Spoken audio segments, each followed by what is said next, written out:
দেখছেন কলকাতা টিভি, আপনাদের সঙ্গে রয়েছি ভাস্বতী। শুরু করছি সংবাদ সারাদিন। আগামী 26শে এপ্রিল দার্জিলিং লোকসভা কেন্দ্রে ভোট রয়েছে। তবে দার্জিলিং লোকসভা কেন্দ্রে ভোটের আগে বিনয় তামাং তিনি কি দল বদলের পথে? কারণ পাহাড়বাসীকে তিনি আহ্বান জানিয়েছেন বিজেপি প্রার্থী রাজু বিস্তাকে সমর্থন করবার জন্য। ফের কি দল বদলের পথে বিনয় তামাং? কংগ্রেসে থেকেও তিনি রাজু বিস্তাকে সমর্থনের কথা বলছেন, বিজেপি প্রার্থী রাজু বিস্তাকে সমর্থনের কথা বলছেন বিনয় তামাং, এবং পাশাপাশি পাহাড়বাসীকে ভোট দেওয়ার জন্য অর্থাৎ বিজেপি প্রার্থীর হয়ে ভোট দেওয়ার জন্য আহ্বান জানিয়েছেন বিনয় তামাং। গত বছরে তিনি প্রদেশ কংগ্রেস সভাপতি অধীর রঞ্জন চৌধুরীর হাত ধরে দিল্লিতে গত বছর নভেম্বরে তিনি যোগদান করেছিলেন কংগ্রেসে থেকেও যে সুর তার গলায় শোনা গেল বিজেপি প্রার্থী রাজু বিস্তাকে সমর্থনের আহ্বান জানিয়েছেন তিনি। 2021-এ তৃণমূলে যোগ দিয়েছিলেন, 2022-এ তৃণমূল ছাড়েন বিনয় তামাং। তবে লোকসভা ভোট যেখানে আগামী 26শে এপ্রিল শুক্রবার রয়েছে লোকসভা ভোট, তার 72 ঘন্টা আগেই ভোল বদল বিনয় তামাংয়ের। ঠিক কি বলেছেন তিনি শোনাবো।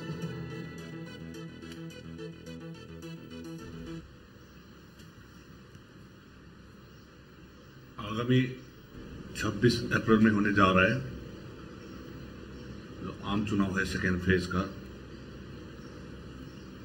उसको देखते हुए दार्जिलिंग पहाड़ वासियों, सिलगड़ी समतल वासियों और डुवर्स वासियों को और गोरखाओं को न्याय दिलाने के लिए, उनका हित के लिए भारतीय जनता पार्टी का जो उम्मीदवार दार्जिलिंग पार्लियामेंट्री कंस्टिट्यूएंसी से है श्री राजू बिस्ता जी, उनको मैं समर्थन करता हूं।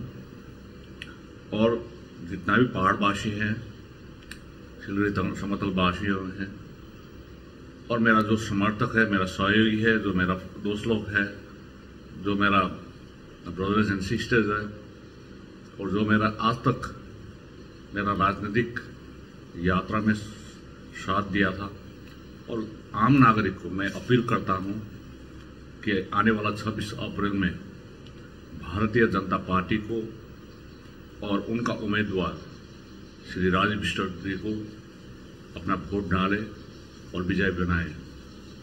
इसका मूल कारण यह है कि केंद्र में भारतीय जनता पार्टी का सरकार आने वाला है, और ये भी संभावना है कि 2026 में पश्चिम बंगाल में भी भारतीय जनता पार्टी का सरकार बनेगा।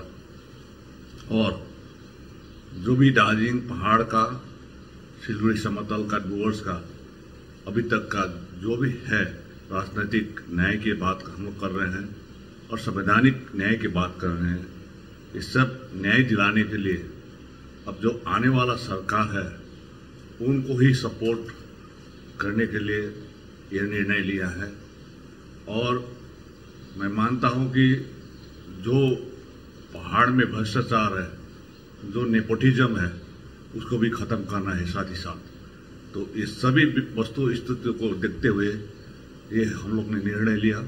और फिर भी मैं दोहराना चाहता हूं कि आने वाला 26 तारीख अप्रैल में जो होने जा रहा है दार्जिलिंग पार्लियामेंट्री कॉन्स्टिट्यूएंसी का चुनाव, इसमें भारतीय जनता पार्टी का जो प्रत्याशी है श्री राजू बिस्ता जी, उनको हम लोग समर्थन करेंगे और उनको वोट डालेंगे।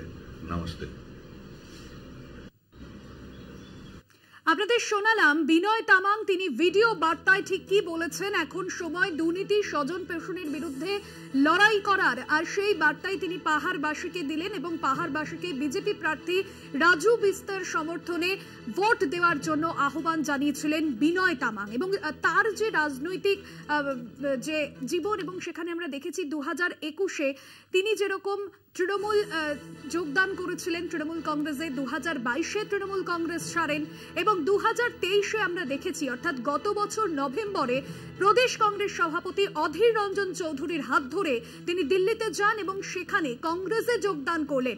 মাত্র 5 মাসের ব্যবধান নির্বাচন অর্থাৎ লোকসভা নির্বাচন রয়েছে দ্বিতীয় দফায় দার্জিলিং লোকসভা কেন্দ্রে আগামী 26 এপ্রিল শুক্রবার। তার 72 ঘন্টা আগেই রীতিমতো ভোল বদল শোনা গেল, সুর বদল শোনা গেল বিনয় তামাংয়ের মুখে। ফের কি দল বদলের পথে বিনয় তামাং, এই প্রশ্ন সামনে আসছে, কারণ কংগ্রেসে থেকেও বিজেপি প্রার্থীকে সমর্থন করার কথা তিনি বলছেন এবং এক ভিডিও বার্তায় তিনি এমনই বলতে শোনা যাচ্ছে তাকে, অর্থাৎ বিনয় তামাংকে, যেখানে তিনি বলছেন দুর্নীতি স্বজন পোষণের বিরুদ্ধে লড়াই করার সময় এখন।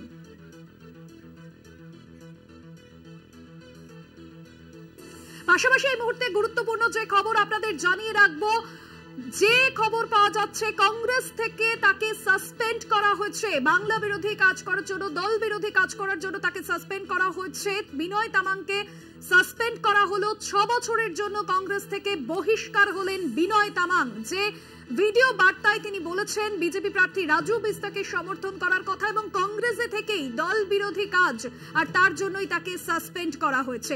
সত্যসুন্দর ভট্টাচার্য রয়েছেন আমাদের সঙ্গে ফোন লাইনে। সত্যসুন্দর, 6 বছরের জন্য তাকে সাসপেন্ড করা হলো দল বিরোধী কাজের জন্য। কংগ্রেসের তরফে এ বিষয়ে কি প্রতিক্রিয়া, কি সিদ্ধান্ত? কিছুদিন আগেই, কয়েক মাস আগেই বিনয় তামাং কংগ্রেসে যোগদান করেছিলেন এবং সেই জায়গা থেকে বলা যেতে পারে তারপরেই কিন্তু তাকে সাধারণ সম্পাদক করা হয়েছিল প্রদেশ কংগ্রেসের। তারপরে তার দল বিরোধী মন্তব্যের জন্য, কাজের জন্য তাকে বহিষ্কার করলো কংগ্রেস, এমনটাই কিন্তু নির্দিষ্টভাবে জানানো হয়েছে এআইসিসির তরফে এবং সেখানে উল্লেখ করা হয়েছে যে আগামী 6 বছরের জন্য তাকে বহিষ্কার করলো কংগ্রেস দল বিরোধী তার কাজের জন্য। এবং এর আগে তাকে যখন কংগ্রেসে যোগদান করেছিলেন তিনি, তারপর থেকে কিন্তু তার যে বিভিন্ন রকমের কার্যকারিতা আছে তার উপরও কিন্তু নজর ছিল কংগ্রেসের। ফলে সাম্প্রতিক তার যে মন্তব্য, সেই মন্তব্যের পরিপ্রেক্ষিতেই কংগ্রেসের তরফে এই সিদ্ধান্ত নেওয়া হয়েছে বলে জানা গিয়েছে। ধন্যবাদ জানাবো সত্যসুন্দর ভট্টাচার্য, আমাদের প্রতিনিধি ছিলেন ফোন লাইনে। দল বিরোধী কাজের জন্য সাসপেন্ড করা হলো বিনয় তামাংকে, কংগ্রেসে থেকেও দল বিরোধী কাজ, অর্থাৎ তিনি রাজু বিস্তা বিজেপি প্রার্থীকে সমর্থনের কথা জানিয়েছেন আর তার জন্যই তাকে 6 বছরের জন্য সাসপেন্ড করলো কংগ্রেস।